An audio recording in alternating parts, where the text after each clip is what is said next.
back at it again.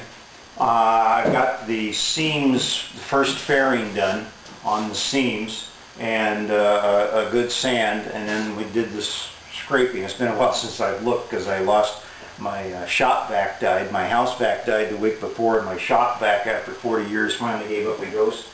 And I finally got this little tiny, I don't know, I'm going to call them R2-D2 or something like that. 4.5 horsepower for this little guy. It's a 5-gallon stainless steel, and I got it, if you're a West Coast person, I got it at a Fred Meyer store, which is kind of like a Kmart or Walmart food and hardware and stuff. And little son of a gun really puts up a vacuum. I had to add a slider inlet or exhaust on my sander because it was pulling too hard, and that was kind of what I think burned out in my other shop vac. It was just too much drag on the system. So I've got a little slider that I saved off the gooseneck on the old house vacuum cleaner that I'll show you when I get out the sander. But I've been going around and feeling spots where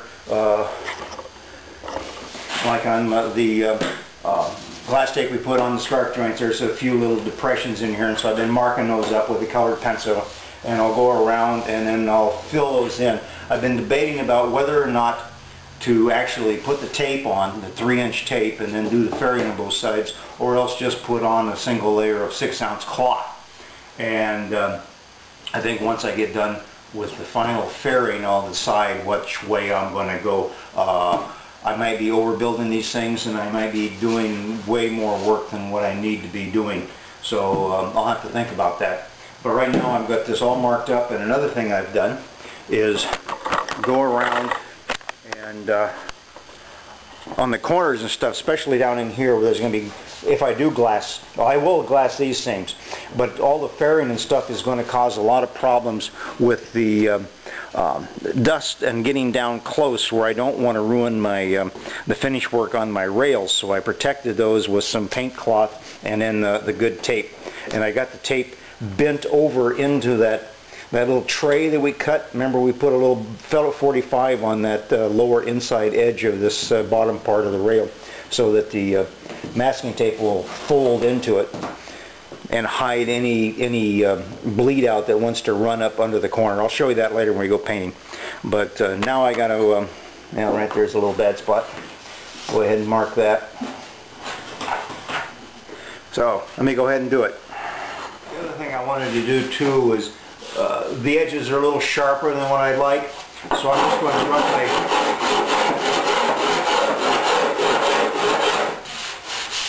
rasp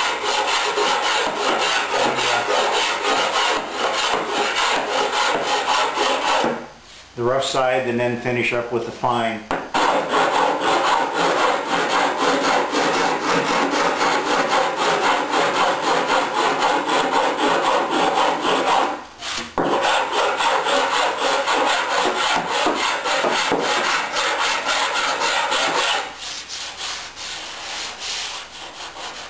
That'll give it a lot nicer edge when I'm finished.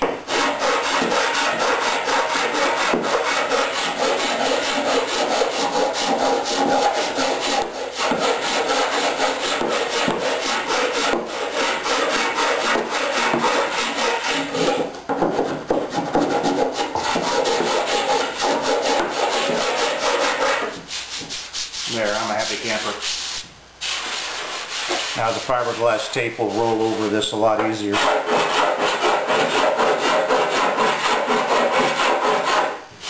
You want to look down too, and makes, you know the word I'm going to use, that you don't have any ups and downs, that it's nice and smooth. Remember, don't get too anal, it's a boat. It's going to get dinged up, and once you do this, you'll really never look at it again.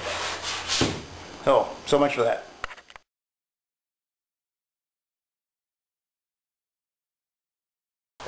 Okay, I just finished slicing up the trim, which was one of my rails originally out of the stock I got from Edensaw here when I started the boat, and I just ripped them off into two, and they are the same thickness. But what I wanted to show you is I did this by myself, and you could do it. It's nicer, or it's easier if you have a friend to help you. But I went and set up my table saw, and this thing is, I got from my ex-father-in-law who's passed away years ago. This old Craftsman 8-inch table saw must be, I don't know, 50, 60 years old now, and it still works fine. You need a fingerboard to hold it in tight, and you need a little block at the front here as you guide it in to keep it from tipping up.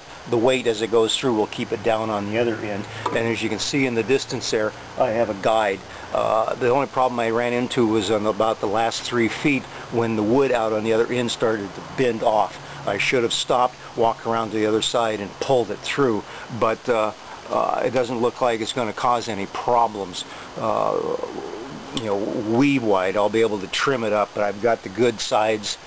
The 2 outsides were fine, and I'm pretty certain that the insides will be okay too. They look pretty consistent all the way through, and I'm not going to have to run them through any kind of like planer or anything, or I don't even think I'm going to have to hand plane any bits. So you got that. You got this old fence here is a little gnarly on the end, so you sometimes have to put a clamp on it to keep from spreading out and traveling. But like I said, just a clamp in the front, the little bar here. Okay, like I said, I got my homemade fingerboard here, and then a little block right here to hold the top up to keep it from jumping up and down, and then just passes on through the table saw. Now I will take the 2 pieces and put them on the side of the barn on the nails to give them a little bit of curve, but I have to remember you have to mark inside and outside, because the inside curve on one is the outside curve on the other one, so you need to mark them so which way you're doing them. So I'll put that in that on the barn and let them get a pre-curve.